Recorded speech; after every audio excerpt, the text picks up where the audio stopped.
সে যে মাস্তাকের হোক না কেন,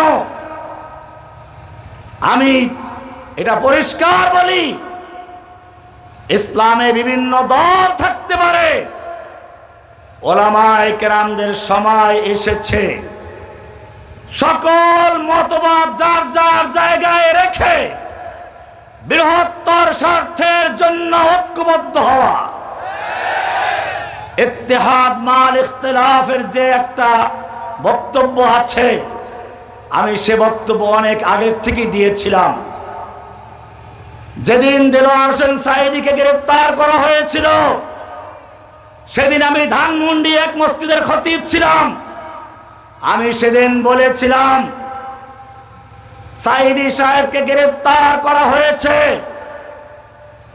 ওলামায়ে দেওবন্দের সঙ্গে জামাতের দ্বিমত থাকতে পারে, কিন্তু ওলামায়ে দেওবন্দীদের সঙ্গে যেই কারণে জামাতের দ্বিমত, সেই দিক বিবেচনা করলে সেক্ষেত্রে আওয়ামী লীগ জামাতের পক্ষে, আর জামাতের সঙ্গে আওয়ামী লীগের যেই কারণে দ্বিমত, সেই বিবেচনায় আমরা জামাতের পক্ষে।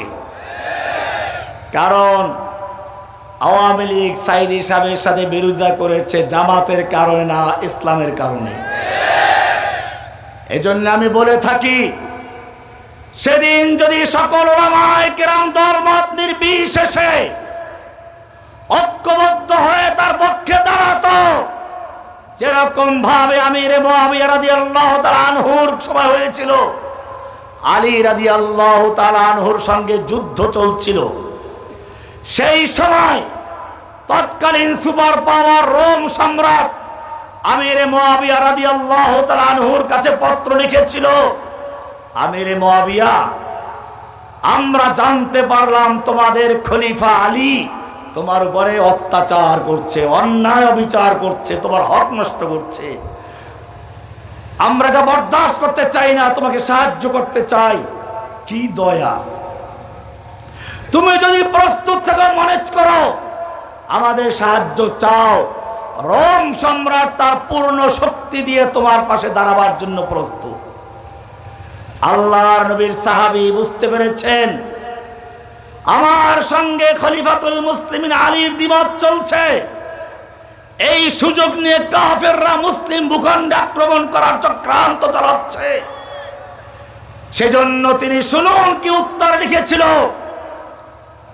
তিনি লিখেছেন, ইয়া কালবার রোম, ওহে রোমের কুকুর, ওহে রোমের কুত্তা, আমার সঙ্গে আমার খলিফার যুদ্ধ চলছে, এই সুযোগ নিয়ে যদি মুসলিম ভূখণ্ডের দিকে এক কদম বাড়াও, জেনে রাখবে আলীর পক্ষে যুদ্ধ করতে গিয়ে প্রথম যেই লোকটা জীবন দিবে সেই লোকটা অন্য কেউ নয়, সে হচ্ছে আমিরে মুআবিয়া রাদিয়াল্লাহু তাআলা আনহু।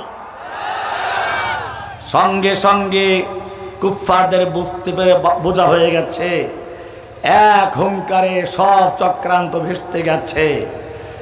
আমাদের বাংলাদেশেও ওলামায়ে কেরামদেরকে বিভিন্নভাবে বিভক্ত করার চেষ্টা করা হয়েছিল, কাউকে জঙ্গি, কাউকে রাজাকার, কাউকে অমুক তমুক বলে।